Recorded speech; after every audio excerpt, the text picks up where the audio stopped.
موضوع الدرس فی احوال الاشقیاء سورۃ الملک تفسیر ابن کثیر الحمد للہ رب العالمین والصلاة والسلام علی اشرف الانبیاء وسید المرسلین سیدنا محمد وعلی آلہ واصحابہ اجمعین اللهم صل على سيدنا محمد وعلى آل سيدنا محمد كما صليت على إبراهيم وعلى آل إبراهيم في العالمين إنك حميد مجيد أعوذ بالله من الشيطان الرجيم بسم الله الرحمن الرحيم وللذين كفروا بربهم عذاب جہنم وبئس المصیر اذا القوا فيها سمعوا لها شهيقا وهي تفور تكاد تميز من الغيظ كلما ألقي فيها فوج سألهم خزنتها ألم يأتكم نذير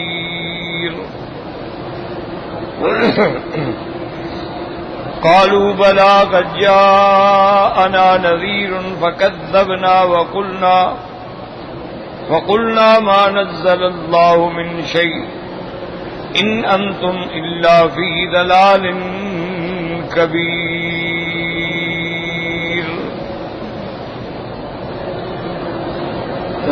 وقالوا لو كنا نسمع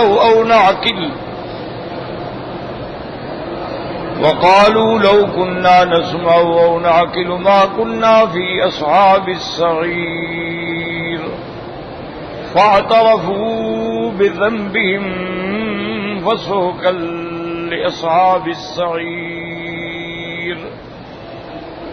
اللہ تبارک و تعالی نے ان آیات مبارکہ میں احوال اشقیاء یعنی کافروں کا مآل اور احوال قیامت میں کیا ہوگا اس سے پہلے اللہ پاک نے سب سے پہلے اس صورت مبارکہ میں ارشاد فرمایا تھا کہ بڑی عظمت والی وہ ذات ہے جس کے ہاتھ میں پوری کائنات ہے، پورا ملک ہے، اور وہ ہر چیز پہ قادر ہے. پھر اس کے دلائل دیے تھے کہ دلائل قدرت میں سے یہ ہے کہ الذی خلق الموت والحیات، جس نے موت کو بھی پیدا کیا اور حیات کو بھی پیدا کیا، یعنی موت بھی ایک چیز ہے اور حیات بھی ایک چیز ہے. اور یہ کیوں پیدا کیا؟ لیبلوکم ایکم احسن عملا، تاکہ تمہارا امتحان ہو کہ تم میں سے بہتر عمل کرنے والے کون. اسی لیے اس دنیا کو کہتے ہیں دار الامتحان. یہ دنیا جو ہے ایک امتحان کی جگہ ہے، دار الاختبار ہے، دار الابتلاء ہے. اس کا انجام جو ہے جزا، سزا، کامیابی، ناکامی، شقاوت، وہ آخرت میں. تو اس لیے دماغوں میں یہ بات اچھی طرح رکھ لیں اور سمجھ لیں کہ اصل بات یہ ہے کہ یہ دنیا جو ہے، یاد رکھو، یہ امتحان ہے، اور انجام اور نتیجہ اور مال کب ہوگا؟ آخرت. آخرت کے اندر مومنین جو ہیں وہ اصحاب الجنہ ہوں گے، اور کافرین جو ہیں وہ اصحاب نار ہوں گے. اصحاب الیمین کامیاب ہوں گے اور اصحاب الشمال ہلاک. ایک اللہ کا فیصلہ ہے، اس میں کوئی ایک یعنی کروڑواں حصہ بھی شبہ نہیں ہو سکتا، کیونکہ اتنا بڑا عالم جو اللہ نے بنایا ہے وہ بے فائدہ تو نہیں بنایا. افحسبتم انما خلقناکم عبثا، کہ ہم نے تم کو ایسے بے فائدہ پیدا کیا، وانکم الینا لا ترجعون، تو ہمارے پاس نہیں آؤ گے، ہم تم سے نہیں پوچھیں گے کہ تم نے زندگی میں کیسے گزاری ہے. تو ایک نتیجہ یاد رکھ لیں کہ دنیا امتحان ہے، آخرت جزا. اب دنیا میں بھی کبھی کبھی اللہ مومنین کو جزا دے دیتے ہیں، انعام دے دیتے ہیں، اور کافرین کو بھی کبھی کبھی سزا دے دیتے ہیں، ورنہ اصل سزا آخرت ہے، یاد رکھیں۔ اس لیے یہ شبہ دماغ میں نہ رکھا کریں کہ دیکھو جی کافر ہیں، مسلمانوں پہ ظلم کر رہے ہیں، مسلمانوں کے ملکوں کے ملک تباہ کر دیے ہیں، لاکھوں آدمیوں کو مار ڈالا ہے، ان پہ اللہ کا عذاب کیوں نہیں آتا؟ اللہ کا عذاب کا فیصلہ آخرت میں ہے، جو اس کا فیصلہ ہے وہ فیصلہ ہے۔ اس لیے اللہ تبارک و تعالی نے قرآن پاک میں ارشاد لا یغرنک تقلب الذین کفروا فی البلاد، اللہ نے فرمایا میرے محبوب ان کافروں کا دنیا میں چلنا پھرنا کھانا پینا، اس میں آپ کسی دھوکے میں نہ پڑے۔ متاع قلیل، یہ تو بہت تھوڑا سی چیز ہے، تھوڑا نفع ہے، یہ تو چند دن کا نفع ہے۔ فمأواہم جہنم وبئس المہاد، ان کا ٹھکانہ جہنم ہے اور کیا ہی برا ٹھکانہ ہے۔ تو یہ اگر دنیا میں کھاتے ہیں پیتے ہیں، دولت ہے، یہ اللہ کا نظام ہے، اللہ کی مخلوق ہے۔ اللہ تبارک و تعالیٰ بکری کو اگر گھاس دیتے ہیں، کتے کو بھی دیتے ہیں۔ اللہ تبارک و تعالیٰ اگر حلال جانوروں کو رزق دیتے ہیں تو حرام جانوروں کو بھی دیتے ہیں۔ اللہ تبارک و تعالیٰ کی مخلوق ہے، وہ مسلمان ہو، وہ کافر ہو، وہ گورا ہو، وہ کالا ہو، وہ پیلا ہو، اس کا بندہ ہے۔ اس کے لیے اس نے فیصلہ کر لیا ہے بھی یہ دنیا ہے، جو کچھ کرنا ہے کر لو، آگے آنے والا دن جو ہے وہ آخرت۔ کبھی کبھی اللہ اپنی قدرت کا نظارہ دکھانے کے لیے کہ کوئی یہ شبہ میں نہ رہے کہ اتنی بڑی طاقتور قوموں کو کون عذاب دے گا، تو اللہ نے قوم عاد کو عذاب دیکھ کے نمونہ دکھلا دیا کہ وہ تو بڑی طاقتور قوم تھی، اس جیسا تو مخلوق پیدا ہی نہیں کی اللہ نے۔ جب ان پہ اللہ کا عذاب آیا تو ختم ہو گئے۔ قوم سمود ہے، قوم لوط ہے، قوم فرعون ہے۔ اسی لیے اللہ پاک نے کئی دفعہ یہ نظارے دکھلا دیے کہ وہ عذاب دینے پہ بھی قادر ہیں، اور یہ نظارہ بھی دکھلا دیا کہ وہ چاہیں تو قید خانے سے اٹھا کے یوسف علیہ السلام کو تخت پہ بٹھا دیں، اس پہ بھی قادر ہیں۔ وہ چاہیں تو سلیمان علیہ السلام کو بادشاہت عطا فرما دیں، اور صرف انسانوں پہ نہیں، جنات پہ بھی، پرندوں پہ بھی، اور تمام دنیا کی بولیاں سکھا دیں، وہ قادر ہیں۔ تو یہ اللہ اپنی قدرت کے مظاہر دکھلاتے ہیں، کیونکہ وَهُوَ عَلَىٰ كُلِّ شَيْءٍ قَدِيرٌ۔ اصل امتحان کے بعد نتیجہ قیامت میں نکلے گا کہ اَيُّكُمْ أَحْسَنُ عَمَلًا، تم میں سے بہتر عمل کس کا ہے۔ اور یاد رکھو کہ اللہ کے ہاں عمل کے قبول ہونے کے لیے دو چیزیں ضروری ہیں، ہمیشہ یاد رکھ لو، أَن يَكُونَ خَالِصًا وَأَن يَكُونَ صَوَابًا، عمل خالص ہو اور ثواب ہو۔ کیا مانا کہ خالص اللہ کے لیے ہو، خیرات ہے، نذر ہے، نیاز ہے، منت ہے، خالص اللہ کے لیے ہو، اس میں کسی کا شراکت نہ ہو، کسی کا شائبہ نہ ہو، کسی کا شبہ نہ ہو۔ تو دوسرا ثواباً کا مانا کہ وہ عمل مطابق و سنت محمد مصطفیٰ کے صلی اللہ علیہ وسلم کہ خالص اللہ کے لیے ہو اور ہو بھی سنت کے مطابق، پھر عمل اللہ کے ہاں مقبول ہوتا ہے۔ اگر خالص نہ ہو پھر بھی مقبول نہیں ہوگا، اور اگر وہ سنت رسول عربی پر نہ ہو تب بھی قبول نہیں ہوگا۔ اس کے قبول ہونے کے لیے دو شرطیں لازمی ہیں۔ جتنا مرضی آئے آدمی زور لگا لے۔ اب دیکھو نا، حضور پاک نے فرمایا کہ جب سورج نکل رہا، اللہ نے فرمایا کہ سورج نکلے تو نماز نہ پڑھو۔ نماز تو اللہ کی ہے نا، لیکن ہم پڑھیں گے تو گناہگار ہیں کہ اللہ نے منع کر دیا۔ سورج عین سر پہ ہو تو نماز نہ پڑھو، عصر کے بعد نہ پڑھو، سورج عین ڈوب رہا ہو نہ پڑھو۔ تو جن مقامات پہ روک دیا وہاں رکنا سنت ہے، اور جہاں حکم دیا وہ پورا کرنا سنت ہے۔ اللہ نے ہمیں حکم دیا ہے کہ طواف جو ہے حجر اسود سے شروع کرو۔ اگر کوئی رکن یمانی سے شروع کرے چکر تو پورے ہوں گے، لیکن طواف نہیں ہوگا۔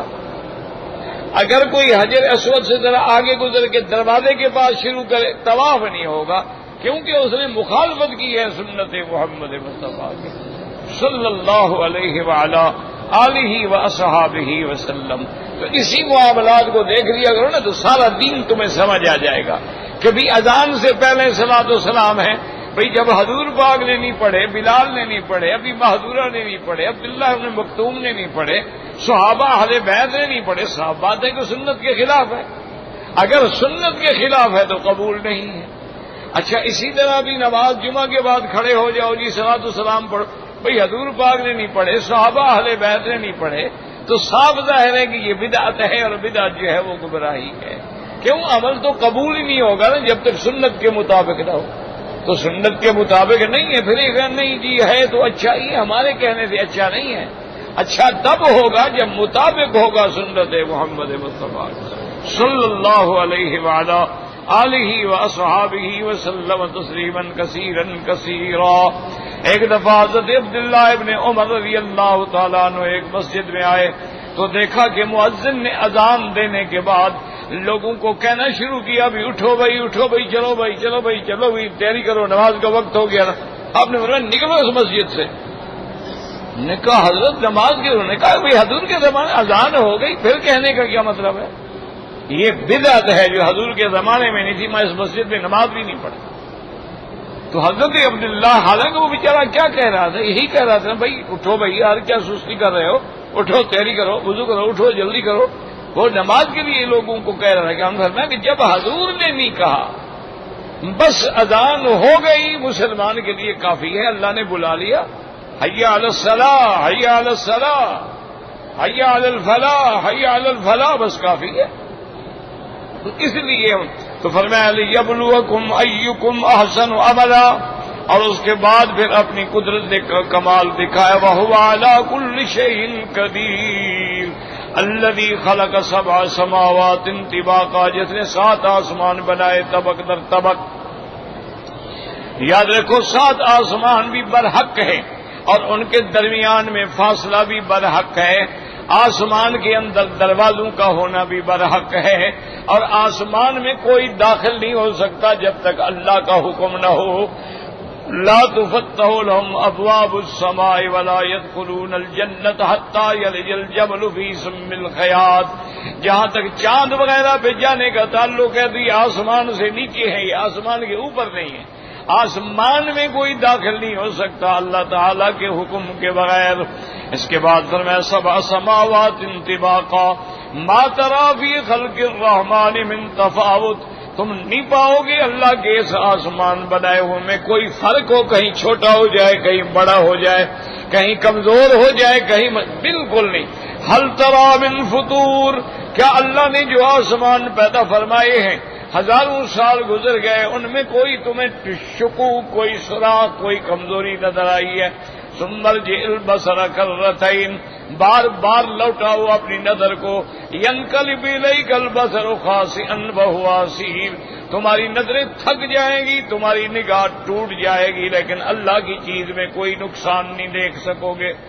اس لیے فرماتے ثم ارجع البصر ثم ارجع البصر کرتين ينقلب اليك البصر خاسئا وهو حسير۔ وَلَقَدْ زَيَّنَّا السَّمَاءَ الدُّنْيَا بِمَصَابِيحَ، اللہ نے آسمانوں کو ستاروں کے ساتھ زینت بخشی ہے۔ اللہ نے آسمان دنیا کو ستاروں کے ساتھ مزین فرمایا۔ اس میں ستارے ہیں، کئی ثوابت ہیں، کئی سیارات ہیں، کوئی چلنے والے ہیں، کوئی رکنے والے ہیں، کوئی ٹھہرنے والے ہیں، پھر ان میں سورج ہے، پھر ان میں چاند ہے، پھر ان سب کا نظام جو ہے وہ میرے اللہ تعالی کے ہاتھ میں ہے۔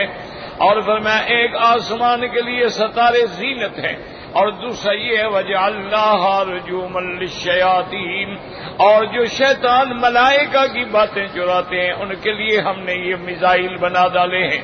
وَجَعَلْنَاهَا رُجُومًا لِلشَّيَاطِينِ وَأَعْتَدْنَا لَهُمْ عَذَابَ السَّعِيرِ، اور ان کے لیے اللہ تبارک و تعالی نے عذاب دردناک تیار کر رکھا ہے، عذاب جلانے والا۔ تو یہ الحمدللہ ہم پڑھ چکے ہیں، اور آج کا سبق جو ہم نے پڑھا ہے اب اس پہ غور کریں۔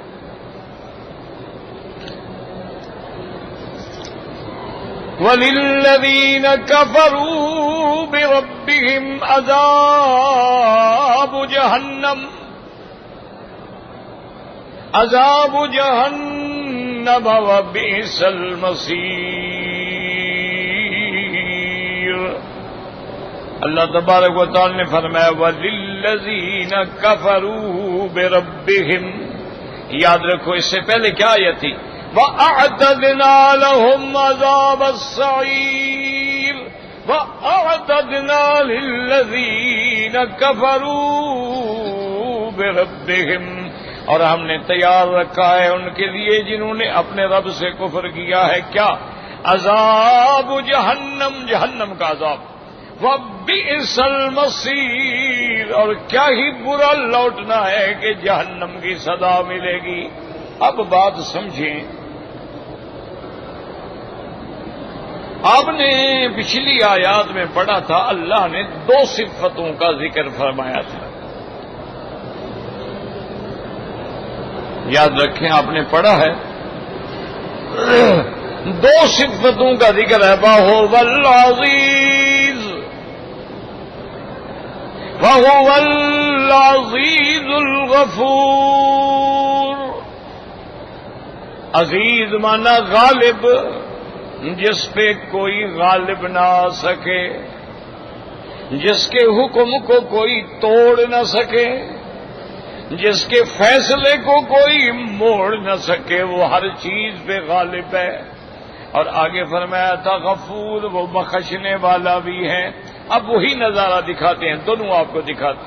وَهُوَ الْعَزِيزُ، غالب ہے، کیوں؟ لِلَّذِينَ كَفَرُوا بِرَبِّهِمْ، جنہوں نے کفر کیا ہے وہ غالب ہے، ان کے لیے عذاب جہنم تیار کر کے رکھا ہے، وہ غالب ہے، کون پھر ان کو عذاب جہنم سے روک سکتا ہے؟ تو یہ اپنے وہ عزیز کا نظارہ دکھلا رہے ہیں، اور آگے جا کے پھر غفور کا نظارہ دکھلائیں گے۔ ان الذین یخشون ربهم بالغیب لهم مغفرۃ واجر کبیر۔ تو یاد رکھیں کہ دنیا کے اندر جو انسان ہیں دو قسم کے ہوتے ہیں، یا سعداء ہوں گے یا اشقیاء ہوں گے۔ تو اللہ تبارک و تعالی نے یہاں اشقیاء کا ذکر پہلے فرما دیا ہے، اور کبھی سعداء کا ذکر پہلے ہوتا ہے، لیکن ہوتا ضرور ہے، یاد رکھیں یہ سنت اللہ ہے۔ قرآن میں جب ذکر آئے گا نا کافروں کا تو مومنوں کا بھی آئے گا، جنت والوں کا آئے گا تو جہنم والوں کا بھی آئے گا، کامیاب لوگوں کا آئے گا تو ناکام لوگوں کا بھی آئے گا، اسی طرح ابرار کا آئے گا تو پھر اشرار کا بھی آئے گا۔ تو اس لیے یہ سنت اللہ، کیوں ہر چیز جو ہے وہ تقابل کے ساتھ جو ہے سمجھ آتی ہے۔ الاشیاء تتباین بالازداد۔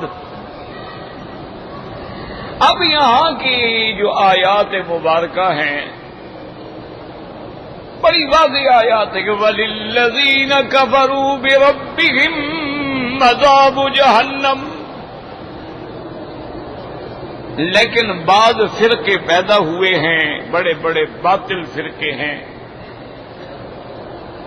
معتزلہ میں جیسے فرقے ہیں نا جی، کئی قسم کے فرقے ہیں، کوئی جہمیہ ہیں، کوئی کرامیہ ہیں، کوئی قدریہ ہیں، کوئی مشبہہ ہیں، کوئی خوارج ہیں، کوئی روافض ہیں، اتنے 72 فرقہ ہیں۔ اچھا، اب وہ فرقے یاد رکھو یہ نہیں ہے کہ وہ خود بنائے گئے ہیں، بات کو سمجھیں، وہ فرقے باطل جو ہیں نا، یاد رکھو یہ نہیں کہ خود نہیں، وہ بنائے گئے۔ تو جب بنائے گئے ہیں تو اس لیے وہ فرقے جو ہے نا، ایک کے ذمہ ایک ڈپٹی ہے، دوسرے کے ذمہ دوسری ڈپٹی ہے۔ اب دیکھیں نا کہ روافض ہیں، وہ جناب اہل بیت سے محبت کی انتہا کر دیں گے، حضرت علی کو خدا مان لیں گے۔ اس کے مقابلے پہ خوارج ہیں، وہ حضرت علی کو مسلمان بھی نہیں مانتے ہیں۔ اسی طرح آپ دیکھیں کہ نصرانیت ہے، وہ عیسیٰ علیہ السلام کو خدا کہہ دے گی۔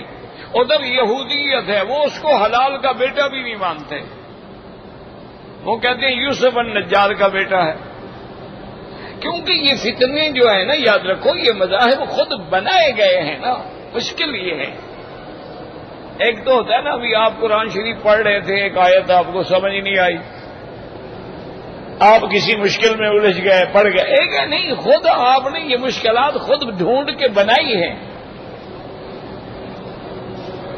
اب انہوں نے بھی کیا کیا کہ ہر فرقے کو جہاں موقع ملتا ہے، اب ان میں دو فرقے ہیں۔ ایک فرقہ معتزلہ کا یہ کہتا ہے کہ بھئی جتنے مرضی آئے زندگی میں گناہ کرو، جنت میں تم نے ضرور جانا ہے اگر کلمہ پڑھا ہے۔ وہ کہتے ہیں بس ایمان جو ہے، ایمان بس جنت میں آدمی جائے گا ایمان کی وجہ سے، گناہ کچھ بھی نہیں کرتے۔ اچھا، اس کے دوسری پارٹی نے کیا کہا؟ انہوں نے کہا نہیں، اگر گناہ کرو گے تو سیدھا جہنم، جنت تو ہے متقین کے لیے، عدت للمتقین، گناہ کرنے والا تو فاسق فاجر ہے، وہ کیسے جائے گا جنت میں؟ دونوں مقابلے میں کیوں؟ ان کو اس لیے تیار کیے گئے، ان کو اس لیے تیار کیا۔ جیسے آپ دیکھتے ہیں نا، ایک آدمی کو تیار کیا جاتا ہے کہ بھئی تم نے فلاں گھر میں ڈاکہ مارنا ہے، اور دوسرے کو کہا جاتا ہے ان کو پتہ دینا ہے کہ آدمی آ رہے ہیں، تیار رہو، تو دونوں کام تو خود کرائے جا رہے ہیں نا۔ اسی لیے آپ کو سمجھ نہیں آتا نا کہ یہ کیا بات ہے یار، شیعہ یہ کہتے ہیں، خوارج یہ کہ وہ اللہ کے بندے، یہ فرقے بنائے گئے، کیوں بنائے گئے اس کو بھی سمجھ لیں کہ جب میرے مدنی کا چاند چمکا اور جب حضور کا نبوت کا چاند چمکا ہے اور سرکار دو جہاں مدینے میں آئے ہیں، تو اسلام پھیلتا گیا پھیلتا گیا پھیلتا گیا۔ یعنی 13 سال کی محنت میں حضور نے 82 آدمی تیار کیے مکی زندگی میں۔ اچھا، مدنی زندگی میں 10 سال کی مدت میں لاکھوں صحابہ تیار ہو گئے، تو اسلام پھیلنا شروع۔ کجا وہ وقت کے مکے میں اذان دینا مشکل تھا، اور کجا وہ وقت کے صحابہ تبوک میں اذانیں دے رہے ہیں اور حنین میں اذانیں دے رہے ہیں، اور سارا ماحول العرب فتح ہو گیا ہے۔ تو اب جو دشمن تھے نا، یہود اور نصارہ، انہوں نے دیکھا کہ بھئی اسلام تو اتنی ترقی کر رہا ہے، اسلام اتنا پھیل رہا ہے، اب ان کا مقابلہ نہیں کر سکتے ہم۔ اگر ہم مقابلہ کریں گے مسلمان کچل دیں گے ہمیں۔ یہ تو کوئی عجیب قوم ہے، یہ تو جاتے ہیں تو دریا ان سے ڈرتے ہیں، جنگل کے شیر ان سے ڈرتے ہیں، یہ پتہ نہیں کیا مخلوق ہے بھائی۔ آگے دریا آ جاتے ہیں، وہ کہتے ہیں گھوڑے دریا میں ڈال دو۔ ان کا 60 آدمی حضرت خالد بن الولید کے ساتھ رات کو واچ کر رہے ہیں، رات کو دشمنوں کے نگرانی کرنے کے لیے ہے کہ کہیں کوئی شب خون نہ مار دے۔ حضرت خالد کھڑے ہو گئے، ان کے ساتھ اس وقت 60 آدمی کی ایک جماعت ہے۔ آپ نے فرمایا کہ دیکھو بات سنو، میرا دل کرتا ہے کہ ہم کافروں پہ حملہ کر دیں۔ انہوں نے کہا خالد کیا کہہ رہے ہو، 60,000 کا لشکر ہے عیسائیوں کا، میلوں تک خیمے لگے ہوئے ہیں، ہم 60 آدمی کیا کر رہے ہیں؟ انہوں نے کہا یار یہ تھوڑے بہت کی کیا بات ہے، کم من فئۃ قلیلۃ غلبت فئۃ کثیرۃ باذن اللہ، بہت تھوڑی جماعتیں کو اللہ بڑی جماعتوں میں فتح دے دیتے ہیں۔ اور پھر یہ ہے کہ ہمارا فتح تو مقصد ہی نہیں ہے نا یار، اگر شہید ہو جائیں گے تو اچھی بات ہے، مقام شہادت مل گیا، اگر بچ گئے غازی ہو جائے گا ہمارا تو کوئی نقصان ہے نہیں۔ بھئی میں تو حملہ کرتا ہوں، میرے ساتھ چلتے ہو چلو، نہیں چلتے ہو تو میں جا رہا ہوں۔ اب خود اندازہ کرو، ایمان سے کہو 60 آدمی 60,000 پہ حملہ کر دے، کچھ عقل ہے؟ جب حضرت خالد نے نعرہ لگایا اور جناب گھس گیا دشمنوں کے قلب میں، اب وہ اٹھ رہے ہیں، پریشان ہو رہے ہیں، کیا ہو گیا کیا ہو گیا کیا ہو گیا؟ ان کو اٹھتے اٹھتے بھی انہوں نے صفیں الٹ ڈالی۔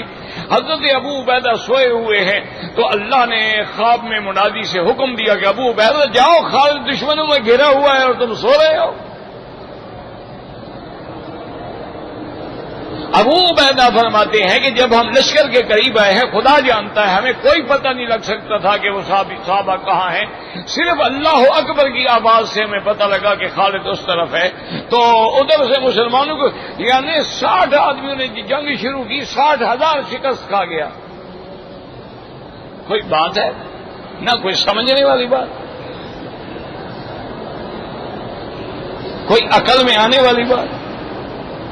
حضرت خالد نے جب جنگ روم پہ علاقے پہ فتح فتوحات کی ہے تو ایک رومن جرنل جو ہے وہ بھی گرفتار تھا اور حضرت خالد کے خیمے کے ساتھ تھا۔ تو اس نے کہا کہ خالد تمہاری بہادری کو میں نے دیکھا ہے، میں بہادر آدمی ہوں، بہادر کی قدر کرتا ہوں، میرے علاقے کے فوجیوں سے بچ کے رہنا، ان کے پاس زہر ہوتی ہے، کبھی تمہارے کھانے میں زہر نہ ملا دیں، تم ان کے ہاتھ سے نہ کبھی پانی پینا نہ کبھی کھانا کھانا۔ حضرت خالد نے کہا وہ زہر کیوں ہوتی ہے؟ حضرت اس لیے ہوتی ہے کہ اگر ہم گرفتار ہو جائیں، جیسے میں جرنل ہوں، میں اگر پکڑا جاؤں جیسے گرفتار ہو گیا تو میں اپنے ملک کے راز نہ دوں، میں مر جاؤں گا، بس ٹھیک ہے۔ تو آپ نے فرمایا تمہارے پاس بھی وہ زہر ہے؟ انہوں نے کہا ہاں میرے پاس بھی ہے۔ اس نے انگوٹھی کھولی، انگوٹھی کھول کے اس کا ایسے ڈھکنا کھولا، اندر ایک قطرے کے برابر کوئی چیز پڑی تھی۔ کہ یہ زہر ہے اور یہ سائنائڈ ہے، اس کا آج تک ذائقہ کوئی نہیں بتا سکا ہے، بس ٹچ ہوئی اور بندہ ختم ہو گیا۔ آپ نے فرمایا مجھے دکھاؤ تو صحیح یار۔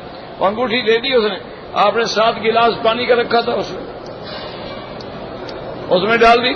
کیا کر رہے ہو؟ کہ یار پانی میں ڈال رہا ہوں اور کیا کر رہا ہوں، بسم اللہ الذی لا یضر مع اسمہ شیء فی الارض ولا فی السماء وهو السمیع العلیم، پی گئے۔ اور خالد تم اس نے کہا یار میں نہیں مرتا، ہمیں حضور نے فرمایا یہ پڑھ لو کچھ نہیں ہوتا۔ اب وہ پاگل ہو گئے، ان پہ زہر بھی اثر نہیں کرتی۔ یہ غصے میں آتے ہیں تو دریائے نیل کو خط لکھ دیتی ہیں کہ چلنا ہے تو چلو ورنہ ہمیں کوئی ضرورت نہیں تمہاری۔ یہ پیغام دینا ہوتا ہے تو یا ساریت الجبل مدینے میں کھڑے ہو کے نہاوند میں اپنی فوجوں کو کاشن دے رہا ہے۔ انہوں نے کہا ان کا کیا مقابلہ ہو سکتا ہے؟ اب حل یہ ہے کہ ان کے اندر گھس جاؤ، مسلمان بن جاؤ، نمازیں پڑھو، تہجدیں پڑھو، ساری ساری رات جاگو، لمبے لمبے چلے کاٹو، لمبے لمبے پگڑیاں باندھو، اندر گھسنے کے بعد پھر فرقے پیدا کرو، یہ شیعان علی بن جائیں اور یہ شیعان صحابہ بن جائیں، یہ خوارج بن جائیں، یہ روافض بن جائیں، اندر جا کے ان کو جب تک ہم نہیں توڑیں گے مسلمان شکست نہیں کھا سکتے۔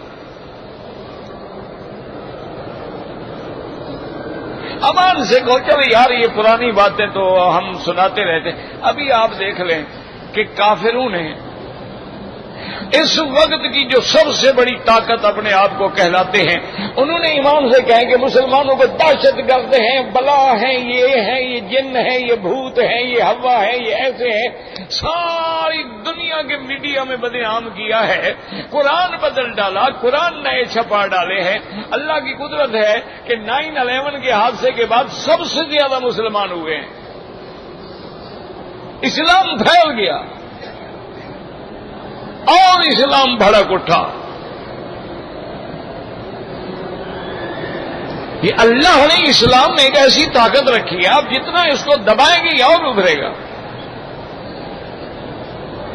تو اس لیے اب ان کو پھر ضرورت ہوتی ہے کہیں وہ جعفر بنگال و صادق دکن، پھر جعفر صادق خریدے جاتے ہیں، کہیں جناب وہ پھر مولوی خریدتے ہیں جو آ کر مسلمانوں کو کبھی میلاد پہ لڑائیں گے، کبھی درود و سلام پہ لڑائیں گے، کبھی فاتحہ پہ لڑائیں گے، کبھی آمین پہ لڑائیں گے، کہ مسلمانوں کے اندر گھس جاؤ، اندر جا کے ان کے بن کے ان کی شکلیں، ان کے لباس پہن کے ان کو لڑاؤ۔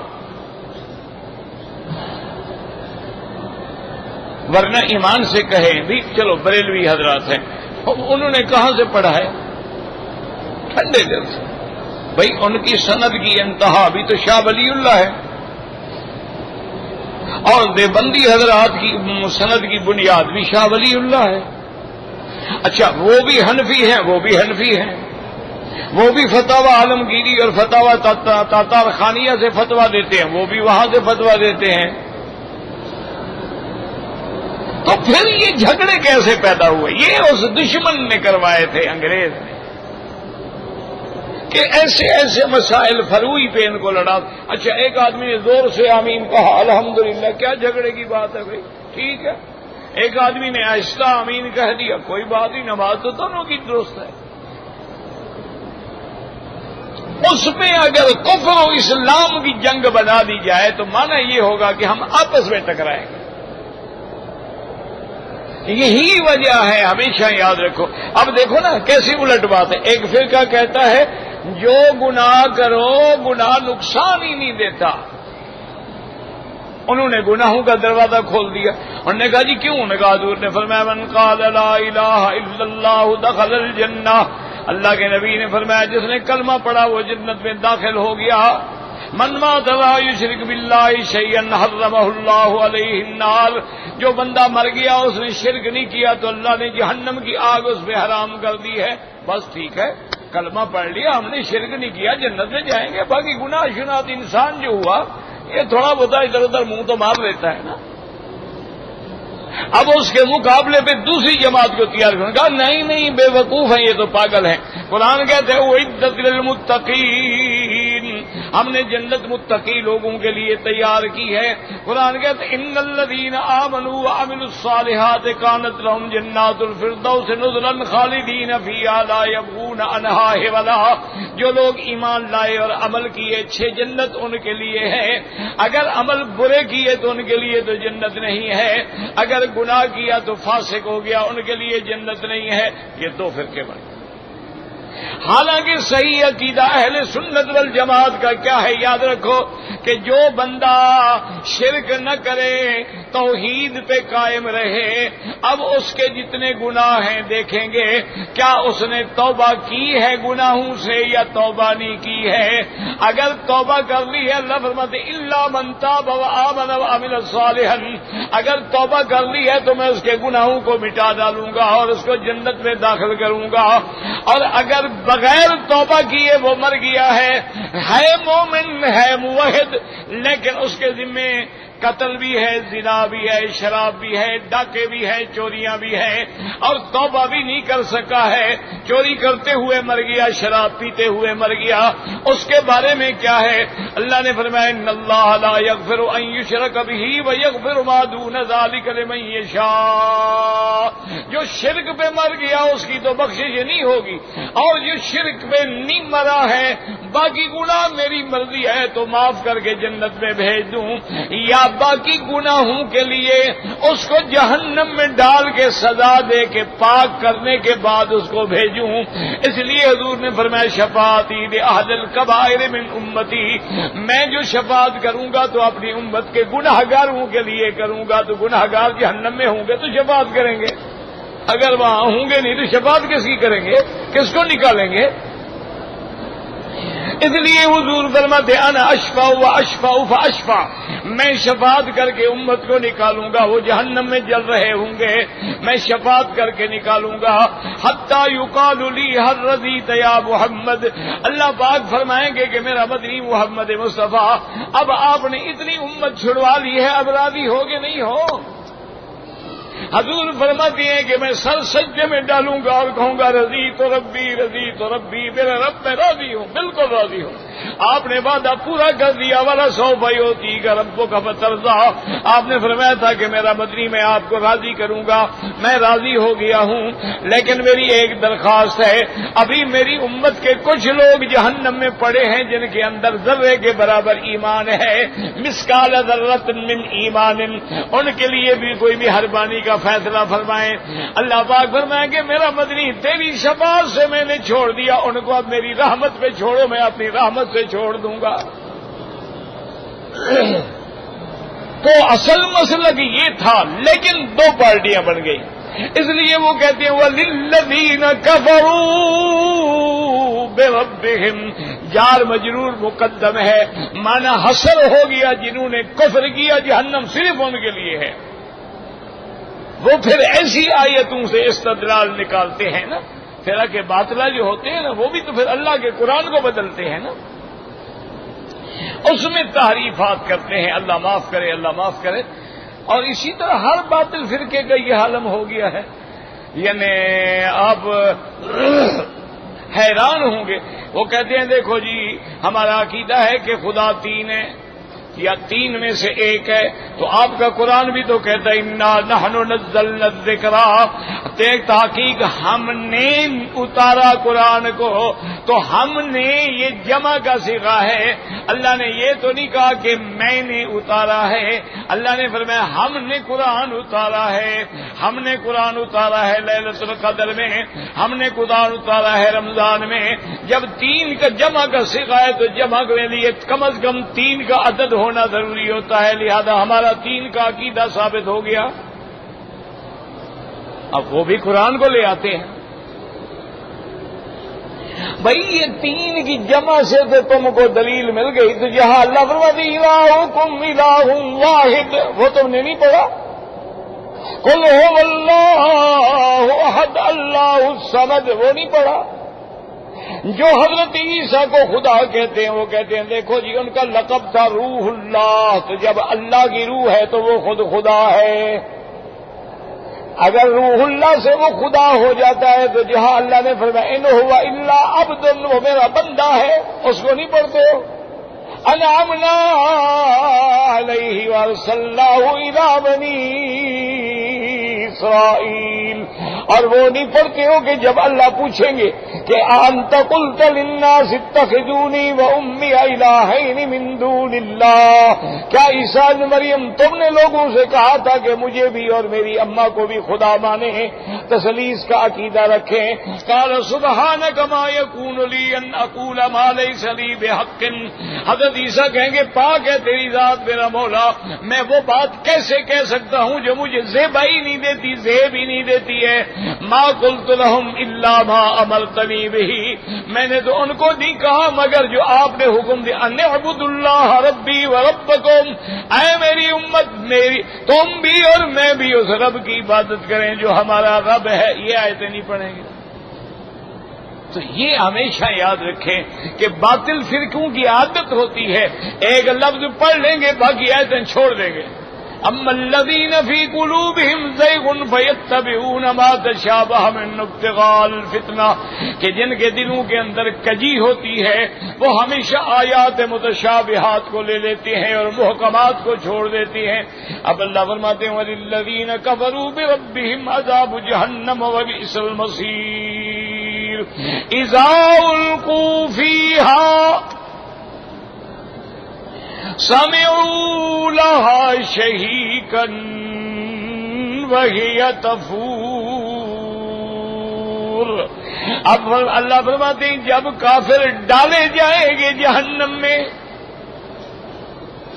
اذا القوا فیہا سمعوا لها، وہ سنیں گے آواز، بڑی آوازیں، گندی آوازیں. شہیق کہتے ہیں جیسے گدھا کی آواز ہوتی ہے نا، یعنی اس کی چیخ سنیں گے، سیاہ سنیں گے. وہی تفور، اور وہ ایسے جیسے جوش کھاتی ہوگی. تفور مانا تغلی، جیسے پانی کو گرم کریں اور پانی گرمی میں جوش کھاتا ہے. اب اس جگہ سمجھیں کہ بھئی اللہ فرماتے ہیں وہ جہنم کی آواز سنیں گے اور جہنم ابل رہی ہوگی اور جہنم غصہ کر رہی ہوگی. بھی جہنم تو ایک آگ ہے.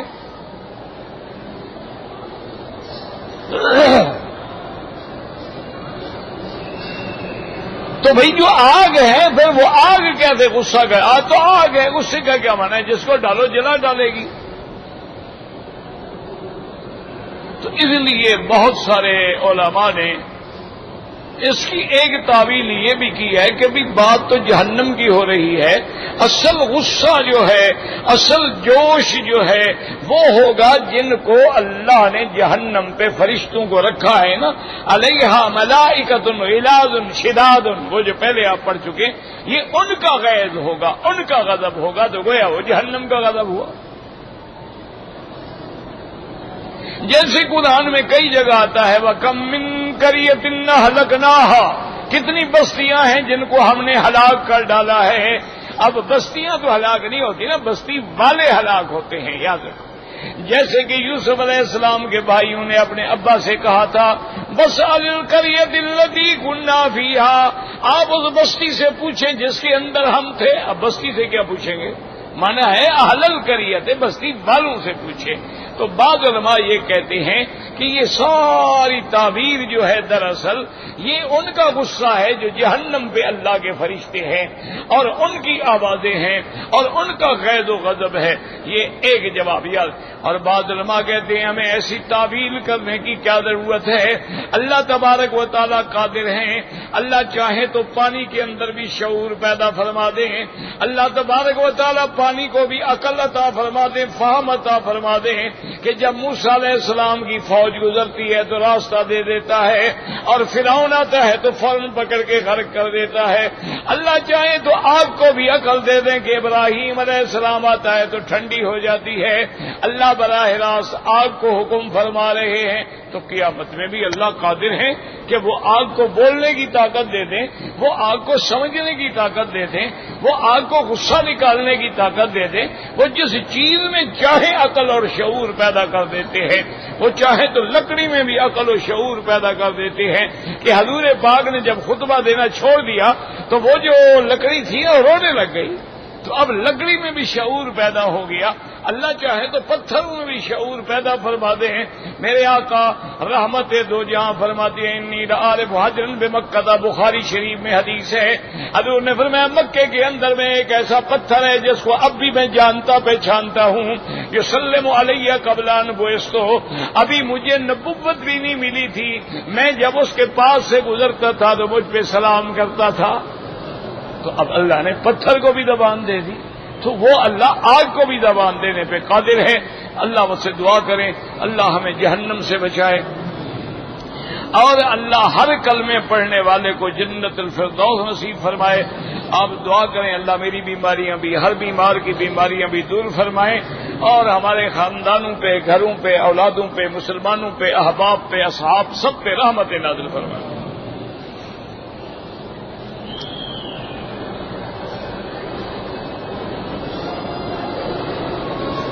کہتے جی کہ ہم نے کسی سے مکان لیا ہے گروی پہ، یعنی قرضہ لیا، مکان گروی کر لیا کہ بھی فلاں تاریخ تک اگر قرضہ نہیں دے گا تو یہ مکان بیچ کے وہ اپنے پیسے، یہ ہوتی ہے گروی۔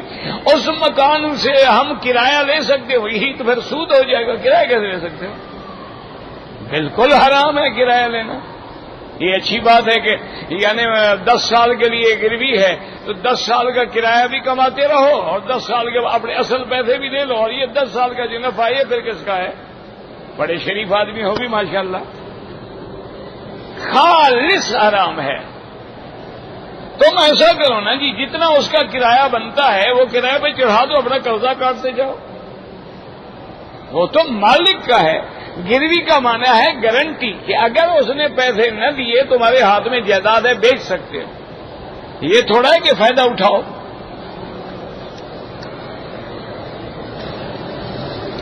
کہتے جی کہ ہمارے ملک میں رواج ہے کہ میت کے دفن ہونے کے بعد 3 دن فجر کی نماز کے بعد قبر پہ جاتے ہیں اور زور زور سے تلاوت، یہ خالص بدعت ہے۔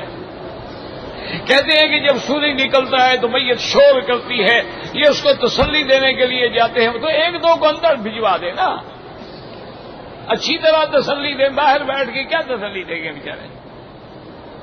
خالص بدعت ہے۔ ہماری مسجد میں نماز فجر اور نماز مغرب کے بعد امام صاحب جو ہیں وہ سوریہ کے لیے اور مسلمان ملکوں کے لیے دعا کرتے، بالکل ٹھیک ہے، اس کو کہتے ہیں دعائے قنوت نازلہ، کہ جب مسلمانوں پر کوئی مصیبت گزری تو حضور پاک ان کے لیے دعا کرتے تھے۔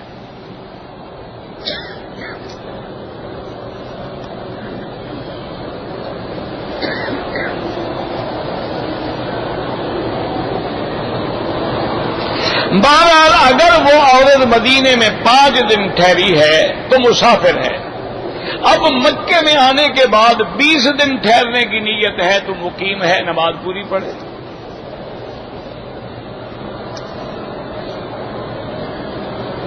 اگر ہم لوگوں نے پاکستان سے عمرہ کیا ہے، پھر اگر ہم مکے سے جدہ جائیں عمرہ کرنا چاہے پھر بھی کر سکتے ہیں، جدہ سے کریں، مسجد عائشہ سے کریں، جیرانہ سے کریں، یہ نفلی عبادت ہے، کرنا چاہو کر سکتے ہو، نہ کرو ضروری نہیں۔ اگر طواف کے 2 چکر کے بعد وضو ٹوٹ جائے، طواف چھوڑ دیں، وضو کر کے پھر ابتدا سے شروع کریں۔ آب زمزم بھی سنت یہ ہے کہ بیٹھ کے پیا جائے، اگر کوئی کھڑے ہو کے پی لے تو گناہ نہیں ہوگا، یہ معنی نہیں کہ کھڑے ہو کے پیا جائے۔ صلاۃ تسبیح جو ہے ضعیف حدیث میں موجود ہے، لہذا کوئی پڑھتا ہے کوئی ورنہ جب حدیث ہے چاہے ضعیف ہو وہ فضائل اعمال میں معتبر ہوتی ہے۔ بغیر احرام کے کسی نے مچھر یا جوں مار دیا ہے کوئی بات نہیں، موذی چیز کو مارنا تو احرام میں بھی جائز ہے۔ اب یہ تو نہیں کہ ہم نے احرام باندھا ہوا ہے آگے سانپ آ جائے ہم کہیں جناب ہم کھڑے ہیں ڈنگ مار لو، ہم تو احرام میں، یہ کون سا مسئلہ ہے بھائی؟ احرام میں ہو، موذی ہے، بچھو ہے، سانپ ہے، مارو اس کو۔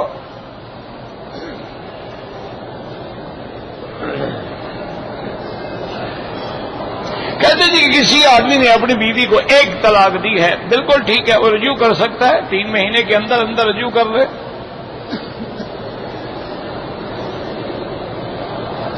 عورتوں کا چہرہ عمرے میں کھلا ہونا چاہیے، پہلے مجھے یہ مسئلہ بتاؤ، عمرے میں کھلا ہونا چاہیے تو عمرے کے بغیر نہیں سمجھ آیا بھائی؟ عمرے کے بغیر چھپا ہونا چاہیے تو عمرے میں کھلے گا نا، اگر اس نے پہلے ہی کھولا ہوا ہے وہ تو سارا سال عمرے میں ہے بیچاری، کوئی مسئلہ سمجھ نہیں آیا بھائی؟ عمرے میں چہرہ عورت کا کھلا ہو عمرے کے بغیر تو تب کھلے گا نا، جو پہلے بند ہو، جب بند ہی نہیں ہے تو عمرہ کس بات کا؟ اس لیے بی بی عائشہ فرماتی ہے کہ ہم کپڑا ہٹا لیتے تھے، وَإِذَا هَذَيْنَ الرِّجَالَ سَدَلْنَا عَلَى وُجُوهِنَا، جب کوئی مرد قریب آ جاتے ہم کپڑا گرا دیتے، اور مرد دور چلے جاتے تو کپڑا ہٹا لیتے۔ اب تو مرد دور جاتے ہی نہیں، اب وہ کپڑا لٹکا کے رکھے باقاعدہ۔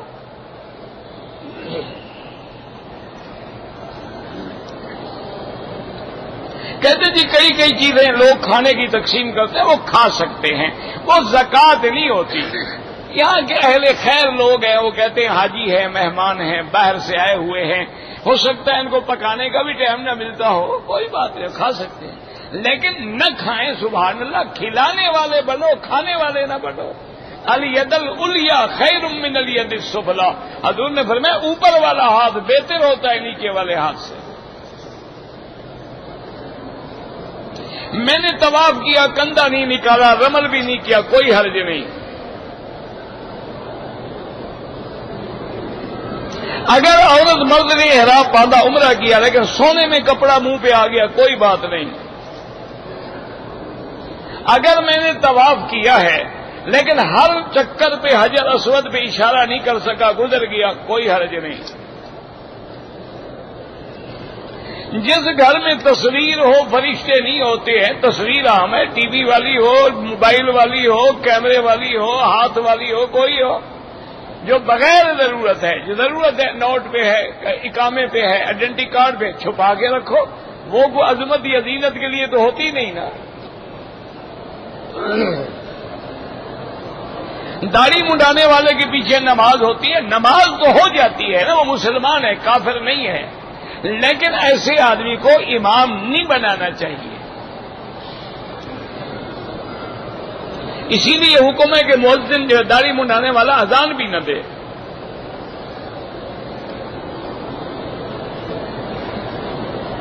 کہتے جی کہ ایک مولوی صاحب کہتے ہیں کہ اللہ نے فرمایا کہ یہ ساری دنیا حضور کے لیے بنائی ہے، حضور نہ ہوتے میں دنیا نہ بناتا۔ ایک روایت ہے، ضعیف روایت ہے، اس کا اعتبار ہی نہیں۔ بعض علماء کہتے ہیں وہ موضوع ہے، لولاک لما خلقت الافلاک، کہ موضوع روایت۔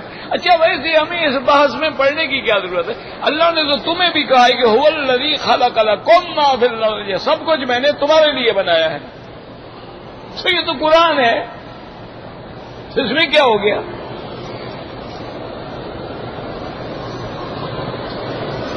عورت اپنے محرم کے بغیر طواف کر سکتی ہے؟ بالکل کر سکتی ہے. اب یہ مسئلہ تھوڑا ہے کہ نماز پڑھنے آئے تو رسی ڈال کے آئے. نہیں، طواف کرے، نماز پڑھے، محرم کے بغیر سفر نہ کرے. یہ تھوڑا ہے کہ نماز پڑھنے کے لیے بھی نہ آئے.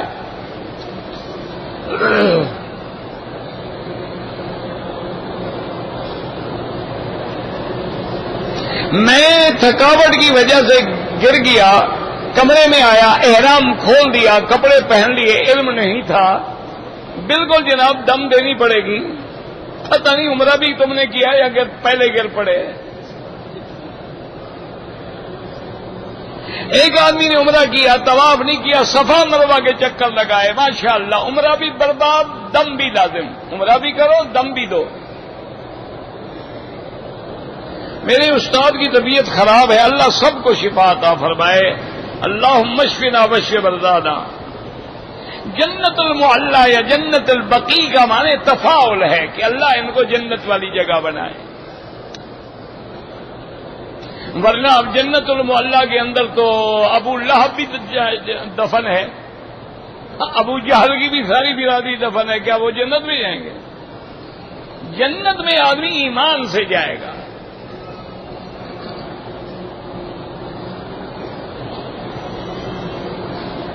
پتہ نہیں کیا لکھے، 10,000 صحابہ ہیں. نواز اوابین جو ہے اس کا وقت وہی ہے چاشت، جس کو چاشت کہتے ہیں آپ. بعض لوگوں نے پاکستان میں بینکوں کے طریقے پہ، بھائی اگر وہ اسلامی طریقہ ہے، جیسے کئی بینک ہیں، میزان ہے، الفلاح ہے، البرکہ ہے، اسلامی بینک ہے، وہ مشارکت مزاربت پہ کریں، بالکل جائز ہے.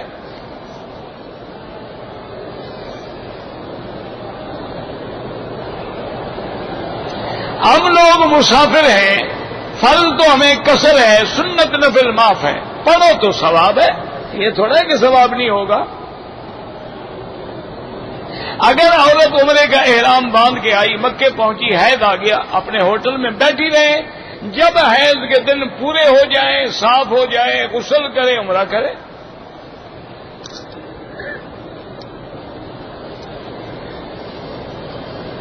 ایک نکاح میں لڑکی کی طرف سے ایک شرط لکھی گئی ہے کہ اگر مجھ سے پہلے تمہارا کوئی نکاح ہے تو اس کو 3 طلاق. یہ شرط اسلام کے خلاف ہے.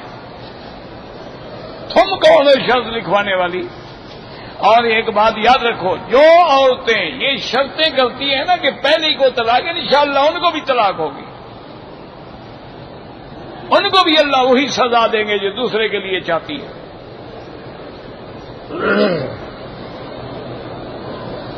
سپیکر کی آواز نہیں آتی، اس کا بالکل بڑا آسان علاج ہے. آپ دعا کریں، دعا کریں، اللہ پاک انتظامیہ کے دل میں ڈال دے. میرے بس میں تو نہیں ہے. عصر مغرب کے درمیان طواف کے افضل یہ ہے کہ نماز مغرب کے بعد پڑھے.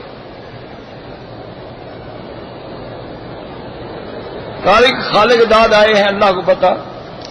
اب مجھے وضو بھی کرنا ہوتا ہے. ربنا تقبل منا انک انت السمیع العلیم وتب علینا انک انت التواب الرحیم. صلی اللہ تعالی علی خیر خلقہ سیدنا محمد وعلی آلہ وصحبہ اجمعین. اللهم صل علی سیدنا محمد وعلی آل سیدنا محمد وبارک. آپ دعا تو کرتے نہیں نا، آپ دعا کریں کہ اللہ پاک میری بیماریاں دور کر دے. ایک پیشاب کی تکلیف تھی، اب سانس کی شروع ہو گئی. اللہ معاف فرمائے، اس کا امتحان ہے. اللہ پاک شفا دے. بس سب کے لیے دعا وہ جدول جیسے پہلے بنایا تھا سمجھ آ گیا.